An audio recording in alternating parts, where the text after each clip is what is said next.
The Irish Medical Council is set up to regulate or oversee the medical profession. There's about 20,000 members, all of whom the actual people running the members of the council itself of the Irish Medical Council are all government appointees. They may be recommended by different bodies, but they're all appointed by the government ultimately into position. This organisation has been behind the health policy in Ireland during the COVID years. And we're going to be talking about that tonight. It is Tuesday tomorrow, Tuesday the 10th of June, and that becomes a very important date in my guest's life. This is Dr. Marcus de Brún, because tomorrow at 1 o'clock, allegedly, at least tomorrow at 1 o'clock initially, there was to be a hearing 5 years after the IMC, the Irish Medical Council, intervened on a matter which I'll be discussing with him. And in order to give a hearing now on their position. And this is quite extraordinary for me because I put a number of questions to the Irish Medical Council for which I have not yet received any response. I just want to tell you a little bit about those questions by way of background before I get into talking to Marcus. I've asked them what right of appeal, if any, and to what body does a member have in connection with an IMC finding of unfitness to practice. I haven't got a response to that, although I understand that it goes to the High Court, which has to sanction any licence removal. I've asked them this critical question: what is the code of conduct for members of the review panel?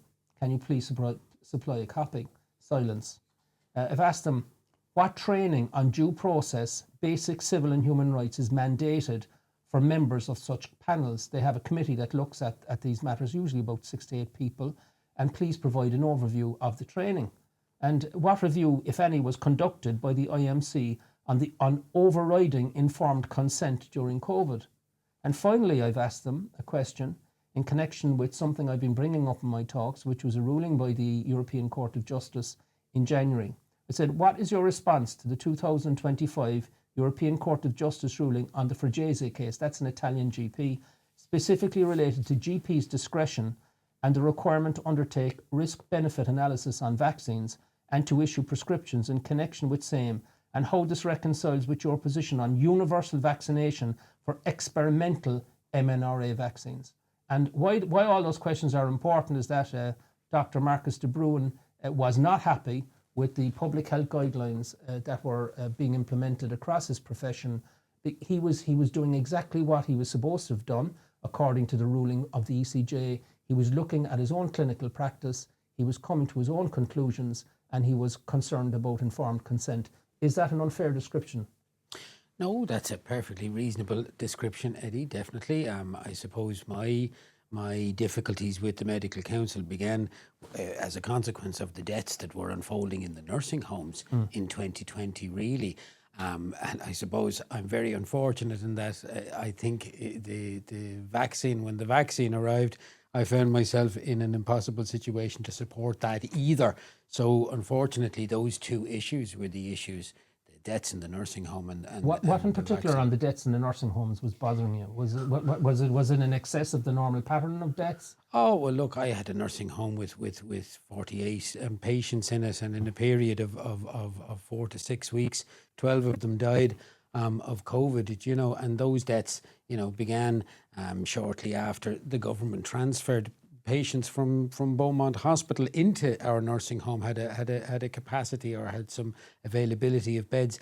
So we accepted the nursing home accepted about 8 or 10 hospital transfers from Beaumont, and unfortunately none of those were tested. So when they arrived in the nursing home, we had no idea of whether or not they had COVID. And of course, when we tried to test them, that was in April, the government had pulled the testing from the nursing home sectors for a period of a month because they were worried about bed capacity in the hospital and having tests for the community. So these patients were transferred into the nursing home untested, and we couldn't test them ourselves because we weren't allowed test. If you'd had a positive COVID test, you weren't allowed use any more tests. So, and on top of that, hospital doctors were prescribing medications and vitamin D to treat COVID. None of that was permitted in the community. And in fact, and even more strangely, doctors were being punitively pursued by the Medical Council if they tried to use treatments like hydroxychloroquine or vitamin D, if they tried to use any treatments other than palliative care for these patients, they were being policed and sanctioned by the medical council. So there was very, very strange and very, very brutal policies and very strange behaviour by the medical council unfolding. And in the midst of all of that, I was a member of the council. In the midst of all of that, I couldn't in good conscience continue on the medical council. I resigned. And I tried to request that the medical council institute an investigation into what was happening in the nursing homes. But they responded by putting me under investigation for trying to blow the whistle. So that was in 2021, as I understand. That was in 2020 when the nursing home scandal kind of unfolded. But your action then... Well, later on that year... The year... vaccines came out in 2021. Well, I suppose later on that year, shortly after I resigned from the council, in 2020, I attended a protest in Dublin, a rally in Dublin against what was happening in the nursing homes, against lockdown and against some of the policies that were in place. And as a consequence of my attendance at that rally, the medical council then put me under investigation. So they initiated in 2020 investigation, prosecution against me as such. And that investigation concluded about 3-4 weeks ago when they informed me that my hearing date, which is basically my appearance before them for sanction, was supposed to be on the 10th of this month, but they've since last week informed me that they kicked the can down the road now till next month. Well, they clearly did, because tomorrow at 1 o'clock outside of Kingram House in Kingram Place in Dublin 2, by the way, that's Kingram House in Kingram Place in Dublin 2 at 1 p.m. tomorrow, there's a rally of people that are deeply concerned about the behaviour of the IMC and what it's done. And the reason for that is very straightforward. The amount of data and evidence globally, worldwide, that have come up over the last number of years, which clearly shows that these mRNA vaccines... for example, I've interviewed Dr. Angus Dalgleish, who's, as you know, is a leading oncologist, and he's a virologist, and he's an immunologist, and he's basically saying, and he was on the board of an mRNA company for 7 years, and he's saying, this thing is actually creating cancer. We've got to stop this. You're not the only one. Yeah. There's a huge volume of doctors saying, stop. And you were saying that back in 2021. Now, what I find quite extraordinary, and I'm familiar in looking at regulators in my profession in the financial area, I find it absolutely amazing that a regulator of any kind can come in and say, we're putting you under investigation because you're not adhering to this public guideline, which requires you to squash informed consent and do what you're told. And you're saying, I'm not prepared to do that in good conscience. And by the way, on the basis of my your medical understanding of what was going on. And it's taken them 4 goddamn years to complete their investigation, and now they're delaying they're delaying the hearing. I mean, this to me is a complete breach of civil and human rights, Doctor. I mean, it's quite extraordinary. That's why I asked, where is your goddamn code of conduct in order to behave this way towards members of your profession? Because to me, it's a complete breach of all sorts of human rights. You know, you have a right to continue your profession in Ireland, and you should have, unless there's absolutely something egregious after happening. And yes, then there has to be hearing, but it has to operate within a reasonable time frame, and it has to be open and transparent, and none of that is happening here. No. I mean, you're absolutely right, Eddie. And unfortunately, the doctors, and I'm one of 10 or 12 doctors, GPs in Ireland, who are going through the process.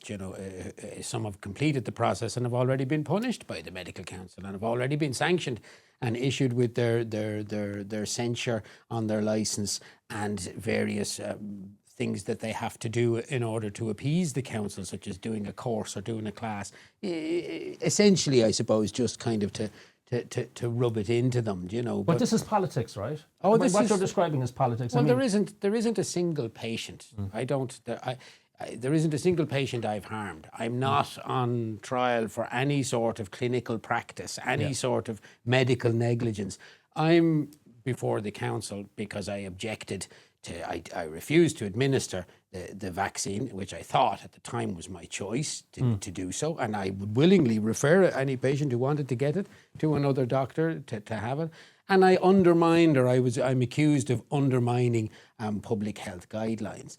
But in good conscience, those guidelines were leading to, at one point in April 2020, nearly 100 deaths per week in the nursing homes. Medications and treatments were withheld from elderly patients. They couldn't see their loved ones, they couldn't see their family members. The conditions in the nursing homes for elderly people at the time were horrific. Horrific, yeah. And for the families were devastated by what went on. So, I mean, I felt I had no choice but to resign and to object to those things. But again, any doctor like myself who did it faced similar harassment and similar persecution, prosecution from the medical council for doing so. So yeah, it's entirely political. It has absolutely nothing to do with patients or medicine or practicing. As I said, there isn't a single individual of my patients complaining that I've done anything wrong. But what I find absolutely extraordinary after everything that we now know, and let's just give a brief summary of what we know. There was a very detailed study done by Dennis Rancourt et al. in Canada of major statisticians and analysts in the area. They did a meta-study, in other words, across very, very many countries, I mean 70, 80 different countries. And they concluded on the basis of the data, that there's no data at all supporting the pathogen causing mass deaths. But there's a lot of data which supports the response to the pathogen causing mass deaths, especially at the start, which is your point about the nursing homes. And then lockdown itself had a devastating effect on the population because it was never designed, a reaction to respiratory virus should never have gone through lockdown based on well-established science. And there's absolutely no notes at any minutes of any meeting held at the World Health Organization available from Freedom of Information Act inquiries, which shows, well, who made the decision about lockdown policy, because it appears to me that it occurred in January 2020 in Davos with various characters I won't get into now. I've spoken about all of this publicly. And we now know that, and of course, the major killer as well, of course, was the mRNA vaccines itself. That's why doctors are coming out. And I find it absolutely outrageous that a fellow Irish man is in front of a kangaroo court completely ignoring what has gone on outside of Ireland and in scientists, medical scientists throughout the world, which is basically saying that these vaccines are causing excess deaths. Rancourt et al. Put it at 31 million globally excess on top of the normal deaths, of which 17 million seem to coincide with the release of mRNA vaccines, temporally, in other words, in time, including during the summer when there should be no Gompert's curve for deaths from a pathogen. And then the Irish medical profession last year, I gives a medal to Dr. Fauci, a medal to a man that has been at the center of the US bioweapons industry, that clearly were involved in the Wuhan Institute of Virology, and the money, the actual money that went across has been identified by USAID and others into Ben Hu, the second in command to Xi Zhenli, the Batwoman in Wuhan. Now, I'm not a doctor. I've put all this together by reading what scientists and medics are producing throughout the world. And I just find it outrageous that a regulator is continuing to play this bullshit, really, for me, case against GPs, instead of actually bringing the doctors together and congratulating them on their courage and their ethics for doing the right thing when others wouldn't do it. I just find it outrageous, and especially that the Irish media are completely ignoring it as if it didn't exist. Because, if it didn't exist, yeah. Absolutely. Well, I mean, it's not. I don't think that anyone in my position is expecting any kind of praise at all from the medical council, but we're certainly expecting a degree of due process, and none of us can understand why throughout the pandemic, the complaints that were issued to the medical council about what was going on from our side, from the counter argument to what was happening, all of them were ignored. All of the complaints relating to the numbers of people dying in the nursing home, the complaints relating to the coercion in terms of vaccines. I think it's very, very difficult. It's very, very difficult to break out of the echo chamber that the legacy media has kind of put us all into. And one of the reasons it's very difficult to break out, I feel at least, is because people themselves, the vast majority of people in Ireland were coerced. We were coerced into and pressurised. I mean, I had, I don't know how many student nurses, teachers and nurses call me and crying on the phone, requesting exemption letters to get out of having to take the vaccine because they faced being put back a year in nursing school, not being able to come to work, facing transfers out of work. So the policing and the pressure that was put, the coercion that the Irish people endured to take the vaccine was absolutely horrendous.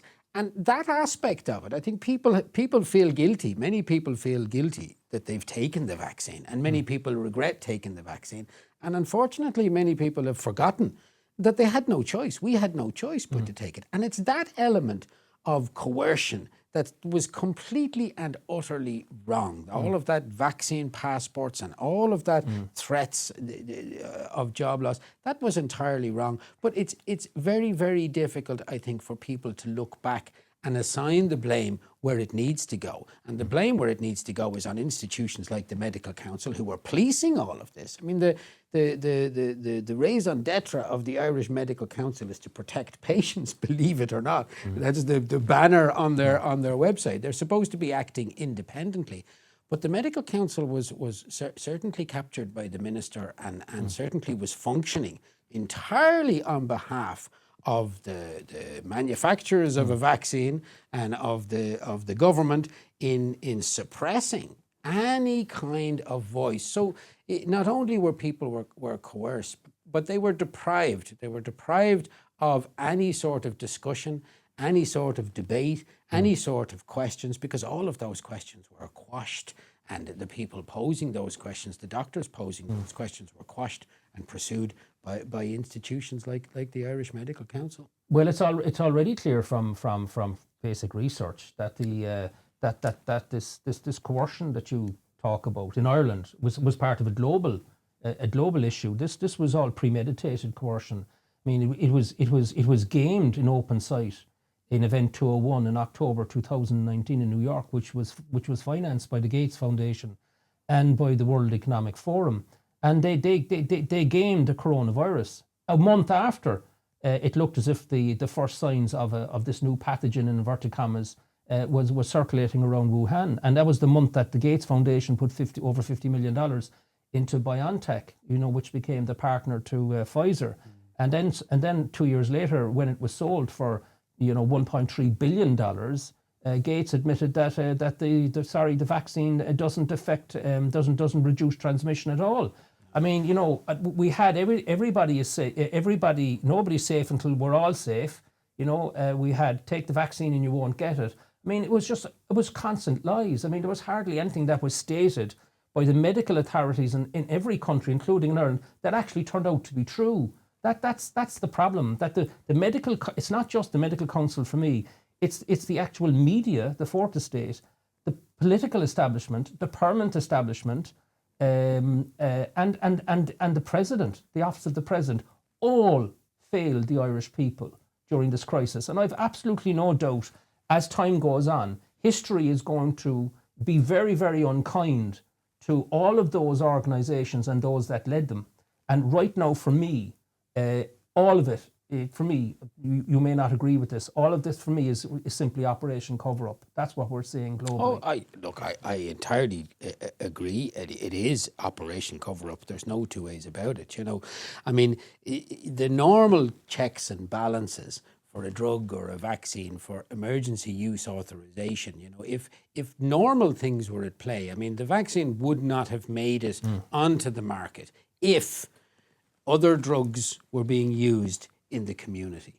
Now, there were drugs that were being used in the hospital, and there was vitamin protocols, vitamin D, hydroxychloroquine. There were drugs that were being used in the hospital setting. But the government here instructed every pharmacy in Ireland received a circular instructing them to report any GP in Ireland who was prescribing hydroxychloroquine in the community. Now, this is a first ever. Pharmacies, and they were given that instruction by the payroll department, by the contracts department in the HSE. So you've got the government instructing the pharmacists to report any GP who's using medications in the community to treat COVID. And the community includes the nursing homes. So in the nursing home sector, we were absolutely prohibited from using medication, but there was only one reason for that prohibition, and that was to preserve Pfizer's application for emergency use authorization. Because if the normal run of things, if doctors had been allowed prescribe in the community, test the efficacy, see how people are getting on, see if it's of some benefit, if we were allowed to do that process, that normal process, that would have saved countless lives in the nursing home without a doubt. Because not only would have we been able to treat, and I'm not saying hydroxychloroquine is a wonder drug, but in depriving elderly patients of a relationship with the physician, because we were the only guidelines we were given as GPs in terms of the nursing home was palliative care and midazolam. So when you take away the relationship between a physician and an elderly patient, between a physician and any patient, when you take away, when I come in and I treat someone, if I can say to them, listen, we've got a medication, we're going to give it a try, I represent the medical establishment and medical science. When I make a connection with the patient and say, I'm going to treat and I'm going to try and help you, that is hope. That gives a patient substantia that they're connected with the medical profession, that the doctor is listening to them, doing something for them. And that inspires them with a degree of hope and a degree of positivity. And that's crucial to the doctor-patient relationship. So not only were the medications deprived, but the relationship between a doctor and a patient, the ability to treat sick people, that was taken away. And it was done so at the behest of a pharmaceutical agenda, of a pharmaceutical company, in order to facilitate their licensing. So all of that sort of carry on is absolutely. Well, it goes on and on. I mean, the contrary to that is the corollary to that, I should say, is lockdown itself. I mean, lockdown wasn't used up until COVID as a way of controlling a respiratory virus outbreak, and the reason for it was that it would cause more damage than the actual outbreak itself. I mean, that was established science. Bill Gates appointed a guy called Richard Hatchett in 2017 or 18 as the CEO of the Center for Pandemic Innovation and Innovation, or CEPI. And Hatchett was selected because Hatchett sat on the Bush administration back in the day, produced a paper that said, in the event of a pandemic in America, we bring in the Army and the National Guard, as you're seeing in Los Angeles this evening, in order to lock down cities. And the medical scientists throughout the world were horrified. You can't do that. And yet he heads up CEPI. And where was he in January 2020? But sitting on the stage with the substitute for the WHO chief Ghebreyesus, which was Sir Jeremy Farrar, now the chief scientist of the WHO. Isn't that great confidence? And Stephanie Bancel, who is the CEO of Moderna. And that's where the decision was made to go into lockdown. That's why there's no minutes of any formal meeting. Just as in 2009, when the WHO decided unilaterally to completely drop the bar for what is a pandemic, to remove high fatality rates, to remove high morbidity rates, and just have it about infectability. There's no notes. There's no minutes. I mean, like, God damn it, like, join the dots. That's why I get so annoyed, when I'm genuinely annoyed, right? And I'm difficult not to be. I'm really annoyed about the IMC and what they're doing to. I mean, because you then had to, you've been a locum, in and out of doing locums for the last 4 or 5 years as a consequence of all this, because you actually did your job. I know. But look, I mean, a lot of my colleagues wouldn't agree with that assertion. A lot of my colleagues would feel that doing my job would have been administering the vaccine and would have been promoting public health guidelines regardless of how I felt about it. So, yeah, but they're your colleagues and you know them, but to me they're just cowards. Well, right? I mean, sorry, this is in my world. Like at this stage now, with all the data that we've got, there was a failure of morality. There was a failure of critical thinking, and there was a failure of personal courage. I could see it because I know a lot of doctors as well, right, and hospital consultants. And I know that they were concerned at the time, but they weren't prepared to stand up. People were not prepared to stand up and take on the behemoths powers that were arraigned against them. No. And as a consequence of that, Irish people died who shouldn't have died. Irish people have been disabled who shouldn't have been. They've cancer, they've got... They've compromised immune systems, a whole range of problems that doctors are now dealing with. And all of this data is there. By the way, it's in the official data in other countries, like the VAERS data in America. It's all there. It's just that we're not goddamn looking at it. No. We're just pretending it didn't happen. Absolutely. Absolutely. I mean, I was at a meeting in Drogheda of some vaccine injured people, and there are indeed, there are lots and lots of people out there who've I mean, look, any drug has side effects. Vaccines have side effects. No drug is perfect. There's always going to be side effects. The scale of how this vaccine was rolled out, certainly we've got an awful lot of victims of side effects and consequences. But all of those people are being sidelined and ignored. But I just say one thing to you. I was at that meeting with vaccine injured people, and I was listening to some of their stories, and they were a little bit annoyed that a GP had arrived on scene. So I had to explain my credentials and tell them that I was a bit of a pariah before I was accepted. But one of the things that most of them found to be most hurtful at the moment was that many of them, and now bearing in mind, 92% of Irish healthcare workers last year declined a COVID vaccine. So the vast majority of doctors and nurses and medical practitioners are not taking. 92% is that's damning. The one of the main upsets for the vaccine injured people that I've speak to is they're still getting reminder texts on their telephones from their GPs to come in and get booster shots. The vast majority of the doctors sending those texts or responsible for those texts don't take the vaccine themselves. And they're being sent out to people who are already injured by the vaccine. So, it's pretty sickening. It's cover-up. Oh, it's an absolute, it's a cover-up, and it's a head in the sand and a complete sense of denial. Those people, the people in Ireland who've been injured by the COVID vaccine, they don't exist. But I can understand why 92% of healthcare workers are no longer taking the vaccines, because they're looking at all the data that's out there online. And it's there, but it's not being published in Ireland. It's not being discussed in Ireland. Plus the, between McKernan in America and several other scientific studies throughout the world, there is no finding that a worrying number of batches contained DNA contamination, including SV40. By the way, SV40, I know nothing about SV40 until I interviewed Dr. Angus McLeish, right? Or Dalgleish.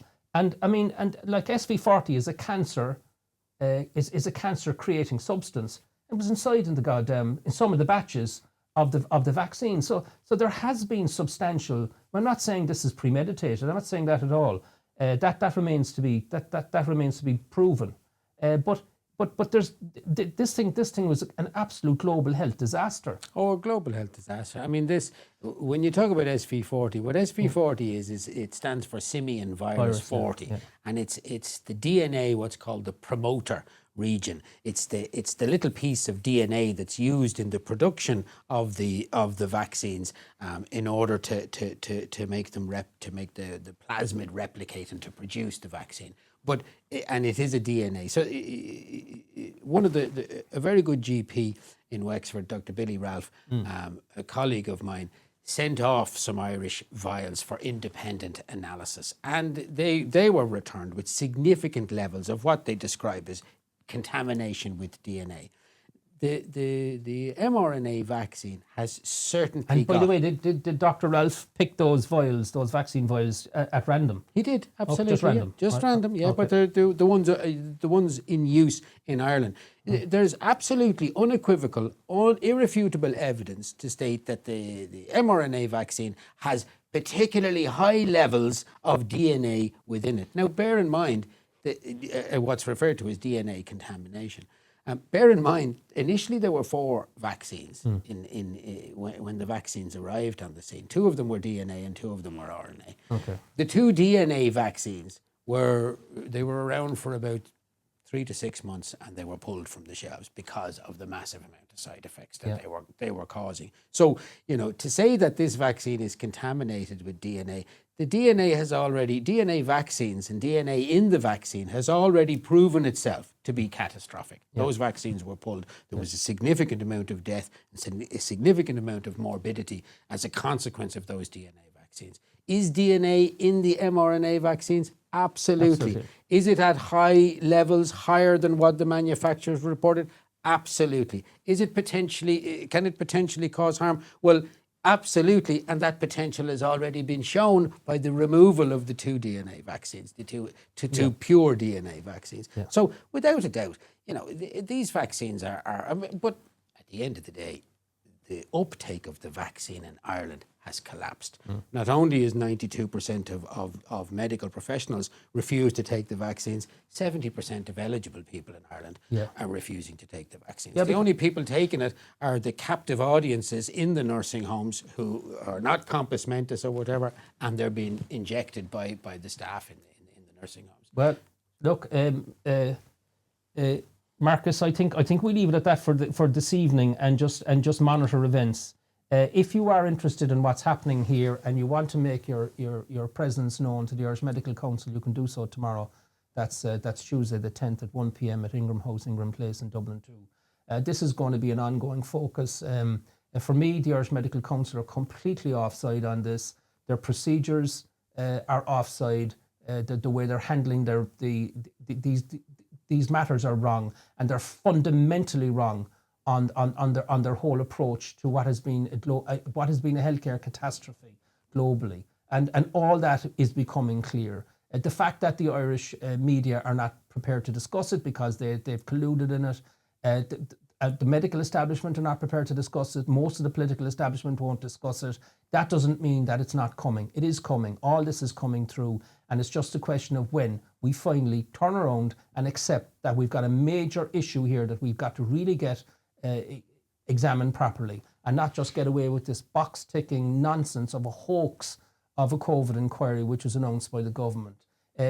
Ireland has done all this before. I've said it in my talks. We've been here before. It's called agnogenesis. It's manufactured ignorance, and most Irish people are victims of it.